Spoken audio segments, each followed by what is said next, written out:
आपकी life perfect हो और उसके बाद आपको पता चले ये जो सब था ये सब कुछ झूठ था। आज मैं आपको ऐसी एक कहानी सुनाने वाला हूँ। आज की मूवी का नाम है ड्रीम लवर। ये 1993 की हॉलीवुड मूवी है। ये एक बहुत ही सही थ्रिलर है। तो चलिए शुरू करते हैं। मूवी स्टार्ट होती है और मूवी का मेन कैरेक्टर रे हमें दिखाया जाता है। ये एक कोर्ट रूम में आया हुआ है। आज इसका डिवोर्स होने वाला है। रे ने अपना लॉयर नहीं लाया होता। जब जज उससे पूछता है कि तुम्हारा लॉयर कहाँ है, वो कहता है कि मैंने उसे फायर कर दिया है। मुझे मेरी वाइफ को उसे जो सब चाहिए वो सब दे देना है। उसे अब फाइट नहीं करना है। इसकी वाइफ ने उस पर चीट किया था, इसी वजह से उसने उससे अब तलाक ले लिया है। तलाक हो जाने के बाद ये एक ही बेंच पर दोनों बैठे हुए होते हैं। एक दूसरे से कह रहे होते हैं कि कितना प्यार वो एक दूसरे से करते थे। रे की वाइफ ने उस पर चीट किया था, ये हमें यहाँ पता चलता है। रे गुस्से में आकर उसने अपनी वाइफ को स्लैप किया था।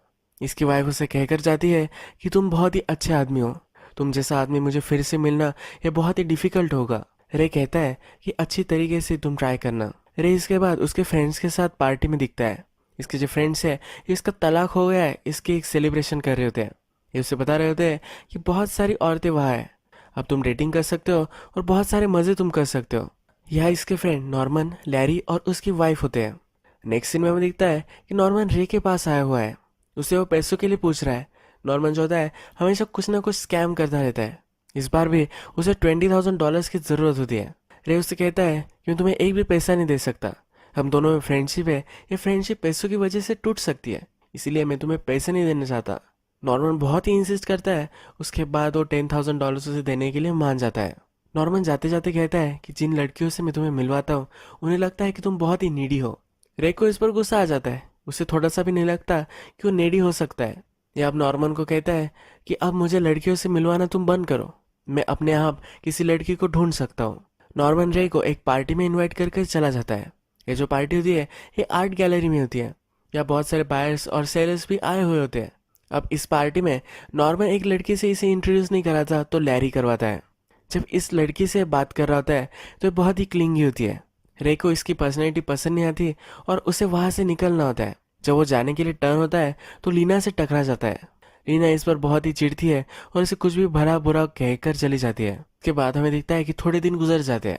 एक दिन रे सुपरमार्केट में होता है। वो कुछ चीज़ें खरीद रहा होता है, तभी लीना उसे फिर से दिखती है। लीना इसे पहचान जाती है और उससे कहती है कि हम पार्टी में मिले थे। लीना का ड्रेस इसने खराब कर दिया था, पर अब लीना ही इससे अपोलोजाइज कर दिया है। वो कहती है कि मुझे ऐसा रिएक्ट नहीं करना चाहिए था, मैं एक आर्टिस्ट को इम्प्रेस करना चाहती थी, इसलिए मुझे बहुत ही इंपॉर्टेंट लगता था, पर वो बहुत ही घटिया आदमी था। मुझे उस आदमी से बचाने के लिए थैंक यू। यह कहकर वो आगे चली जाती है। रे को लीना अच्छी लगती है और उससे और कुछ बातें वो करना चाहता है। ये जल्दी जल्दी अपने सब सामान ले लेता है। दूसरे काउंटर खाली होते हैं, फिर भी लीना जिस काउंटर पर होती है उसी काउंटर पर वो आ जाता है। इन्होंने क्या क्या शॉपिंग की है ये वो डिस्कस कर लेते हैं और इसके बाद रे उसे कॉफ़ी के लिए मनाता है। लीना कहती है कि मैं अभी हंग्री हूँ, यानी कि अभी उन्हें डिनर करना चाहिए। ये उसे इनडायरेक्टली वो कह रही होती है। इसके बाद ये होटल में आ गए हैं, ये हमें दिखता है। यहाँ पर लीना रे से कह रही होती है कि किस तरह से वो न्यूयॉर्क से यहाँ आ चुकी है। उसका जो जॉब था ये घटिया था और वहाँ कुछ प्रॉब्लम्स हो गई थी। रे फिर उसे कहता है कि मैंने ये कभी नहीं किया है, सुपरमार्केट से किसी लड़की को डेट पर पूछना। लीना इस पर थोड़ी सी हंस देती है। ये फिर थोड़ी बातें करते हैं और फिर लीना कहती है किसी को जानना उनके बहुत सारे नेयर्स निकालने जैसा होता है। कभी भी तुम एक आदमी को पूरी तरह से नहीं जान पाते। जब इनका डिनर खत्म हो जाता है तब वे घर जाने लग जाते हैं। रे लीना को उसकी डोर तक छोड़ने के लिए आता है। उसे कहता है कि क्या सिर्फ 5 मिनट के लिए मैं ऊपर आ सकता हूँ। लीना कहती है कि नहीं, 5 मिनट में तुम नहीं जाओगे। यह कहकर वो दरवाज़ा बंद कर लेती है। नेक्स्ट दिन रे अपने फ्रेंड को लगाकर लीना का फ़ोन नंबर निकालने की कोशिश करता है। उसका फ्रेंड उसे कहता है किसी को भी उसके बारे में पता नहीं है। जिस पार्टी में वो थी उस पार्टी में कोई भी इसका फ्रेंड नहीं है। रे को सिर्फ एक कोइंसिडेंस लगता है और इसे इग्नोर कर देता है। रे रात में फिर लीना के घर के पास आ जाता है। लीना का वो वेट कर रहा था। लीना जब घर आ रही होती है तब एक आदमी के साथ होती है। उसे वो जाते वक्त किस करती है और फिर घर अंदर आ जाती है। रे बिल्डिंग के नीचे आता है। यहाँ बजर्स होते हैं, यानी कि बिल्डिंग में जो सब लोग रह रहे हैं इन्हें कांटेक्ट कर सकता है। अगर इन्हें परमिशन दी तभी डोर खुलेगा। ये अलग अलग अपार्टमेंट में कांटेक्ट करता है और फिर लीना का ही आवाज़ उसे सुनाई देता है। वो कहता है कि तुमसे मैं कांटेक्ट कर पाऊँ इसका मेरे पास कोई भी वे नहीं था। मैंने ट्राई किया पर मुझे तुम्हारा नंबर वगैरह कुछ भी मिल नहीं पाया, इसलिए मैं इस तरह से तुमसे मिल रहा हूँ। वो कहता है कि क्या हम कभी डिनर के लिए किसी कॉफ़ी के लिए बाहर जा सकते हैं।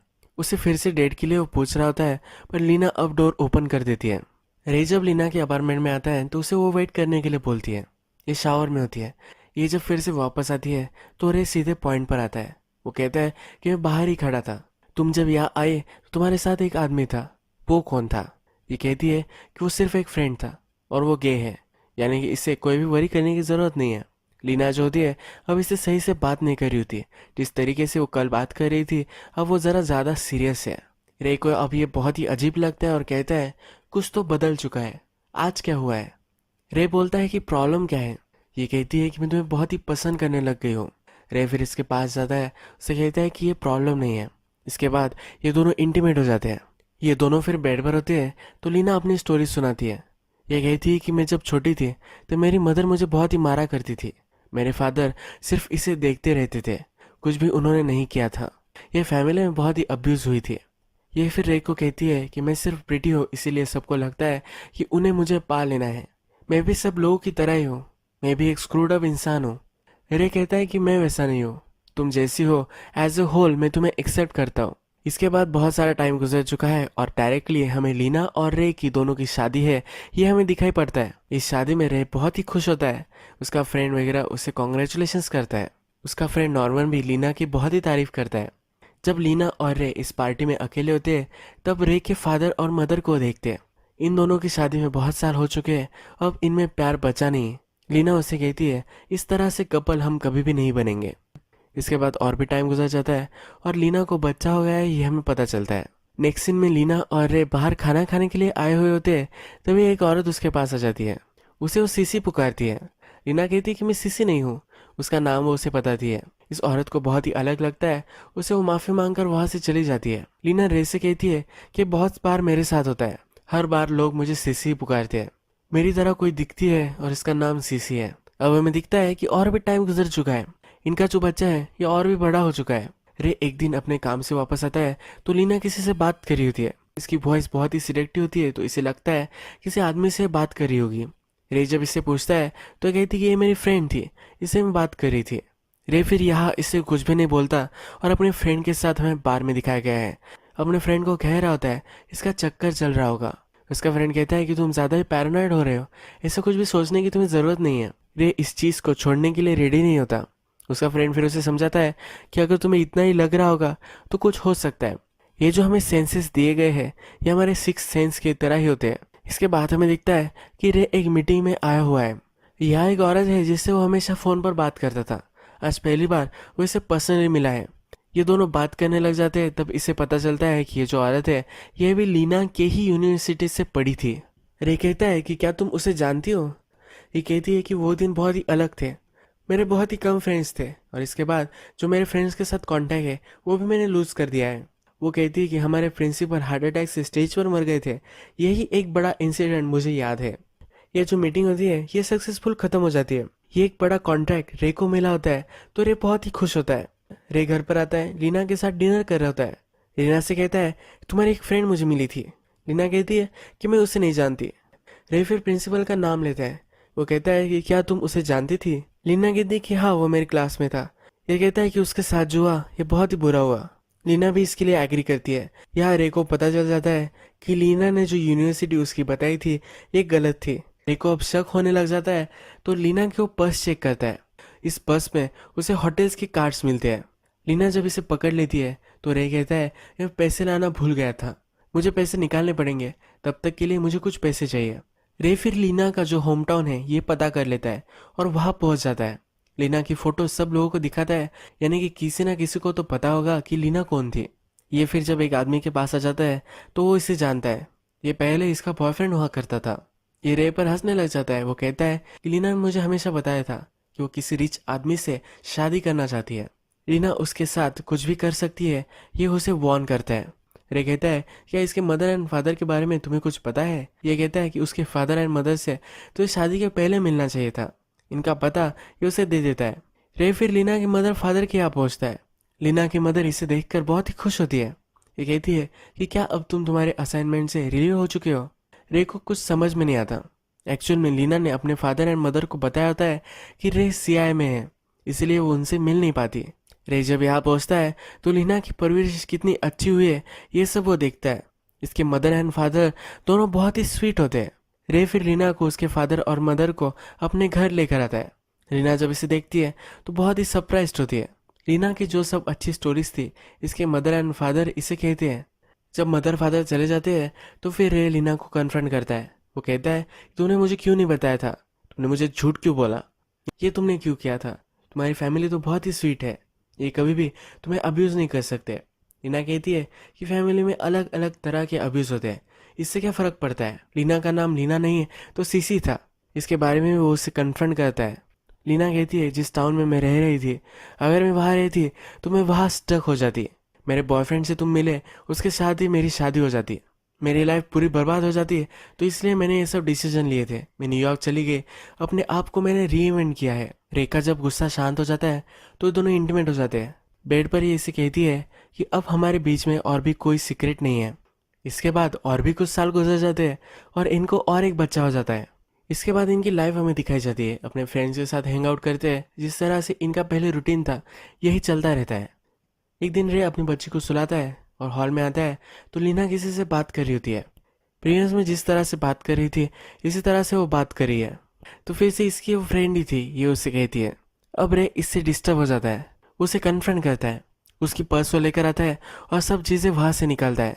यहाँ एक होटल का सामान इसे मिलता है, ये उसे कुछ भी बता नहीं रही होती है। लीना फिर उठ जाती है, वो कहती है कि अगर तुम्हें कंफर्म ही करना है तो मेरे फ्रेंड से तुम बात कर सकते हो। वो ज़बरदस्ती कॉल लगा लेती है और रे जब ये कॉल उठाता है तो ये वॉइस मशीन पर चला जाता है। रे एक दिन ऑफिस आता है तो उसकी सेक्रेटरी ने छुट्टी ली होती है। इसके जगह पर एक नई सेक्रेटरी आई हुई होती है, ये टेम्पररी होती है। रे जब इसे देखता है तो इसे वो पहचान लेता है। इससे कहता है कि मेरी शादी पर तुम थी, तुम लीना की फ्रेंड हो ना। एक्चुअल में लीना ने इसे हायर किया था, शादी में इसकी फ्रेंड कोई दिखनी चाहिए इसलिए इसने उसे हायर किया था। रे जब इसे इसके बारे में पूछता है तो ये हाँ कहती है। ये कहती है कि मैंने बहुत सारी चीज़ें फेक की थी, हम एक दूसरे से मिले थे, ये भी प्लान ही था। मैंने तुम्हें चूज़ किया था, मैंने तुम्हें एक पार्टी में देखा था, तुम तब मैरिड थे। जब थोड़े दिन बाद मुझे पता चला कि तुम्हारा डिवोर्स हो चुका है तब मैंने डिसाइड किया कि मैं तुमसे मिलूंगी। जो सब हमारे बीच में हुआ था ये सब मेरा ही प्लान था। शादी में भी एज अ फ्रेंड मैंने उसे हायर किया था। रेकू को समझ में नहीं आता। लीना कहती है कि मुझे तुम चाहिए थे इसीलिए मैंने ये सब किया था। हम सब लोग एक दूसरे के लिए प्रिटेंड ही तो करते रहते हैं, हम एज ए एक्चुअल पर्सन दूसरे को कभी भी मालूम नहीं होने देते। तुम्हें क्या पसंद है क्या नहीं ये सब चीज़ें मुझे पहले से मालूम थी। तुम्हें लगता होगा कि ये गलत है पर ये सब मैंने तुम्हारे लिए ही किया था। रे कहता है कि हर बार मैं तुम पर बिलीव करता हूँ और यहाँ झूठ ही निकलता है। मेरा हार्ट तुम्हारे लिए मैं ओपन करता हूँ, हमेशा तुम मुझे धोखा ही देती हो। लीना कहती है कि यही तो प्यार होता है, तुम किसी से प्यार करते हो और उसके बाद उनका जो सब फॉल्ट्स होता है, अगर तुम डिसअपॉइंटेड भी हो गए तो इसके बाद भी तुम उससे प्यार ही करते हो। अपना सब कुछ एक दूसरे को दे देना ये सही प्यार होता है। इसके बाद हमें दिखता है कि रे अपने ऑफिस में है। लीना का जो क्रेडिट कार्ड बिल होता है एक गलती से उसके ऑफिस में आ जाता है। उसकी सेक्रेटरी ये चेक करती है। रे कहता है कि इसे तुम पे कर दो। सेक्रेटरी बोलती है कि तुम्हें इसे एक बार चेक कर लेना चाहिए। रे जब देखता है तो इसमें होटल्स के चेक इन चेकआउट के बहुत सारे डिटेल्स होते हैं। यहाँ बहुत बार वो एक ही होटल में गई हुई होती है। रे लीना को कॉल करने की कोशिश करता है पर लग नहीं पाता। ये गुस्से में ही घर आ जाता है। रे फिर घर में रिसिप्ट ढूंढने लग जाता है। ये पूछती है कि तुम ये क्या कर रहे हो। रे कहता है कि तुम हमेशा होटल में जाती रहती हो, उसकी रिसिप्ट में ढूंढ रहा हूँ। लीना कहती है मैंने उसे फेंक दिया है। रे कहता है कि किसके साथ तुम थी। वो बहुत ही चिढ़ गया होता है। लीना उसे और भी चिढ़ाने के लिए कहती है क्या तुम्हें मालूम नहीं है ये तुम्हारी जान पहचान का कोई है। मेरी फ्रेंड का नाम लेकर मैं उससे बातें करती रहती थी। रे इस आदमी को जानता है। यह सुनकर ये बहुत ही डिस्टर्ब हो जाता है। लीना उसे चिढ़ाने लग जाती है तो रे उसे स्लैप कर कर वहाँ से गुस्से में बाहर चला जाता है। थोड़ी देर बाद जब ये घर पहुँचता है तो वहाँ साइकेट्रिस्ट आया हुआ होता है। ये कहता है कि लीना से तुम्हें दूर रहना है। ये लीना के पास जाने की कोशिश करता है पर वहाँ पुलिस भी होती है। रे आउट ऑफ कंट्रोल हो जाता है तो पुलिस उसे अरेस्ट कर लेती है। इसे डायरेक्टली मेंटल हॉस्पिटल में रख देते हैं। लीना ने प्रिटेंड किया होता है कि रे ने उसे बहुत ही मारा है, अपने पूरे फेस पर इसने जख्म कर दिए होते हैं। मेंटल हॉस्पिटल में लीना फिर रे से मिलने के लिए आती है। कोर्ट में हियरिंग होने वाली होती है, इसके बारे में उसे कहती है। ये बोलती है कि हियरिंग कैसी भी जाए फिर भी तुम याद रखना कि मैं तुमसे बहुत ही प्यार करती हूँ। रे कहता है कि तुम एक साइकोपैथ हो। कहती है कि साइकोपैथ भी लोगों से प्यार कर सकते हैं। यह अब जो भी होगा इसके लिए रेडी हो रही होती है, यानी कि अगर इसके खिलाफ हियरिंग हो गई तो रे से फिर से इस शादी में वो जा सकती है। जब हियरिंग स्टार्ट होती है तो सब सबूत जज को दिखाए जाते हैं। इसमें दिया गया होता है कि रे हमेशा से लीना को मारता था। रे इस पर डिस्टर्ब होता है और कहता है कि ऐसा कुछ भी नहीं था। रीना की थेरेपिस्ट हुआ होता है। वो बोलता है कि हमेशा इसके बॉडी पर ब्रूजेस थे। जब मैं इससे पूछता था तो ये बोलती थी इसके पति ने इसे दिए हैं। ये कोर्ट में यह भी पेश करते हैं कि इसकी जो एक्स वाइफ थी इसको भी इसने मारा था। रे वायलेंट है, इसी वजह से इसे मेंटल असाइलम में ही 1-2 साल रहना चाहिए, ये जज को बता रहे होते हैं। जज फिर रे को एक चांस देता है उसे क्या बोलना है ये बोलने के लिए। ये सब कुछ जब बताता है तो इसका उसके पास कोई भी प्रूफ नहीं होता। होटल्स की जो रिसिप्ट थी ये भी जल गई थी, और जो होटल के सब लोग हैं ये लीना को नहीं पहचानते। लीना की जो फ्रेंड थी जिससे वो फ़ोन पर बातें करती रहती थी ये भी फेक उसने इस कोर्ट रूम में लाई हुई होती है। इससे भी क्वेश्चन पूछे जाते हैं और लीना की स्टोरी जो होती है ये पूरी तरीके से सच है, इन सब को यही लगता है। अब इस हियरिंग में रे को मेंटल असाइलम में भेजना है ये फिक्स हो जाता है। जब वे हॉस्पिटल में होता है तो इसे बहुत सारी गोलियां देकर हमेशा सीडेटेड रखते हैं। यह उसका एक फ्रेंड बन जाता है। रे को फिर आइडिया आता है उसके फ्रेंड की मदद वो लेने वाला होता है। जो सब इसे गोलियां दी जाती है ये अपने फ्रेंड को दे देता है। ये फिर एक कॉल लगाता है। इसके फ्रेंड की जो वाइफ थी इसे इसने कॉल लगाया होता है। रे की भी अच्छी फ्रेंड होती है। जब ये इसे मिलने के लिए आती है तो वे बाहर आ जाते हैं। रे कहता है कि लीना का चक्कर मेरे फ्रेंड के साथ चल रहा था, ये कौन था ये मुझे पता नहीं है। उसकी फ्रेंड की वाइफ उससे कहती है कि मेरा ही पति था जिसके साथ इसका अफेयर चल रहा होगा। मैंने मेरे हस्बैंड के पास एक अलग प्रॉपर्टी के पेपर्स देखे थे। लीना और उसका हस्बैंड ये तलाक हो जाने के बाद बहुत सारे पैसे उन्हें मिलने वाले होते हैं, तो इसके बाद वो वहाँ जाकर रहने वाले होते हैं। रे फिर अपनी फ्रेंड से एक मदद मांगता है। वो उसे लीना को कॉल करने के लिए कहता है। वो लीना को कहती है कि प्लान में कुछ लूप होल है, ऐसा रे कह रहा था। रे को लीना से मिलना है, ये लीना को वो कॉल कर कर बता देती है। रात में रे अपने फ्रेंड को कहता है मैं $100 देने वाला हूँ, जब मैं तुम्हें कहूँगा तो तुम्हें कुछ काम करना है। नेक्स्ट दिन रे लीना से मिलने के लिए आता है। जो हॉस्पिटल का जो स्टाफ होता है ये लीना को उसके पास भी जाने देता है। उन्हें लगता है कि रे बहुत ही सीरियटेड है, ये लीना को कुछ भी कर नहीं पाएगा। जब ये दोनों बाहर आते हैं तो हॉस्पिटल का एक स्टाफ इनके पीछे होता है, इन पर नजर रख रहा होता है। रे का फ्रेंड फिर उसके पीछे आता है और इसे तंग करने लग जाता है। ये हॉस्पिटल का गार्ड इसके फ्रेंड का पीछा करते करते इसके पीछे भागने लग जाता है। रे और लीना बहुत ही आगे आ जाते हैं। रे फिर लीना से कहता है कि बहुत ही अच्छा तुम्हारा प्लान था, पर तुम्हारे प्लान में एक फॉल्ट है। तुम यहाँ नहीं आती, पर तुमने ये जो सब मेरे साथ किया है ये तुम फिर से वापस करना चाहती हो। तुम्हारा जो फुल प्रूफ प्लान है इसमें लूप होल कैसा हो सकता है? इस क्यूरियोसिटी से तुम यहाँ आई हो। रे फिर इसे पकड़ लेता है। ये कहती है कि मैं चिल्लाऊंगी। रे कहता है कि तुम नहीं चिल्ला पाओगे। रे बोलता है मुझे जो बताना है मैं तुम्हें बता सकता हूँ, पर इससे पहले तुम्हें मुझे किस करना है। ये दोनों जब किस कर लेते हैं तो कहता है कि तुम्हारा प्लान बहुत ही सही था, पर तुमने जो लास्ट चाल चली है ये गलत चली थी। मैं अब मेंटल हॉस्पिटल में हूँ। अगर मैं पागल हूँ तो मैं जो भी सब एक्शन लूँगा इसमें मैं अकाउंटेंट नहीं रहूँगा। मैं अगर तुम्हें यहाँ मार देता हूँ तो लीगली मुझ पर कोई भी केस नहीं होगा। 1-1.5 साल में यहाँ से मैं बाहर निकल जाऊँगा। रे फिर इसको पकड़कर इसका गला दबा देता है। इसके बाद टाइम गुजर जाता है और हमें दिखता है कि रे अपने बच्चों के साथ पार्क में आया हुआ है। इसके बच्चे जब उसकी मदर के बारे में उसे पूछते हैं तो वह कहता है कि तुम्हारी मदर बहुत ही अच्छी थी, इनके मदर के बारे में कोई भी गलत चीज़ें इन्हें उसे नहीं बतानी। एक पॉजिटिव और अच्छी परवरिश इन्हें वो देना चाहता है। अगर हम रे के बारे में सोचें तो ब्यूटी को ही हमेशा इसने प्रेफरेंस दिया था। ये कहता था कि एज अ पर्सन वो लीना को चाहता है, पर जब लीना ने उसे सब कुछ सच बता दिया था पर फिर भी उसने उसे चांस दिया था। रे लीना से बहुत ही प्यार करता था, इसलिए वो उसे फंसाती रही और ये फंसता रहा। मूवी के लास्ट में उसके चिल्ड्रन उसके साथ है तो उसकी फैमिली उसे मिल गई है। लीना से बदला लेने के बाद ये हॉस्पिटल से भी बाहर आ चुका है। उसे जो फैमिली चाहिए थी ये फैमिली भी उसे मिल चुकी है। इसके बच्चे ही अब इसकी फैमिली है। इनको अब वो अच्छी एक परवरिश देना चाहता है। यही ये मूवी एंड हो जाती है। अगर आपको वीडियो अच्छा लगा होगा तो प्लीज़ इस वीडियो को लाइक कर दीजिएगा। मैं ऐसी बहुत सारी मूवीज़ आपके लिए लेकर आता रहता हूँ, तो प्लीज़ चैनल को सब्सक्राइब कर दीजिए और बेल नोटिफिकेशन आइकन दबाना मत भूलिए, यानी कि आपको सब मूवीज़ मिलती रहे। हम फिर से मिलेंगे और एक नई मूवी के साथ। तब तक के लिए थैंक यू और आप अपने आप का ख्याल रखिए।